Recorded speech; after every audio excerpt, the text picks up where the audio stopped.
John Kennedy Toole won a Pulitzer Prize for his book, A Confederacy of Dunces, in 1981. The problem is, John Kennedy Toole killed himself in his car on an empty road in Biloxi, Mississippi in 1969. He was only 31 years old. Toole began writing dunces after serving in the military in Puerto Rico. He sent the manuscript to a renowned Simon & Schuster editor, Robert Gottlieb, and Gottlieb remarked that the novel was quote-unquote pointless. The book, despite its wonderfulness, he wrote, isn't really about anything, and that's something no one can do anything about. It is pointless. What Gottlieb didn't predict was how stories about nothing in particular could speak to us so profoundly, inspiring pop cultural phenomena like Cheers, Seinfeld, and Curb Your Enthusiasm.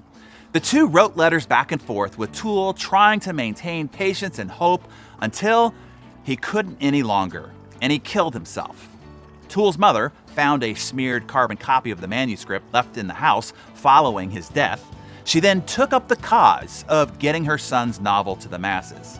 She tried a handful of more publishers over the next 5 years before cornering Walker Percy, an author and college instructor at Loyola University in New Orleans. Mama Toole stood in front of him and demanded that he read it on the spot.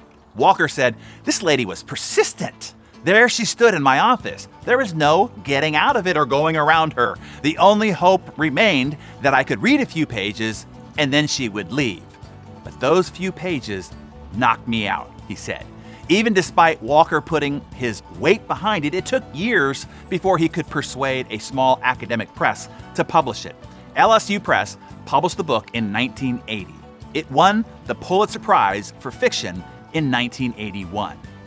What changed between the 1969 submission and the 1981?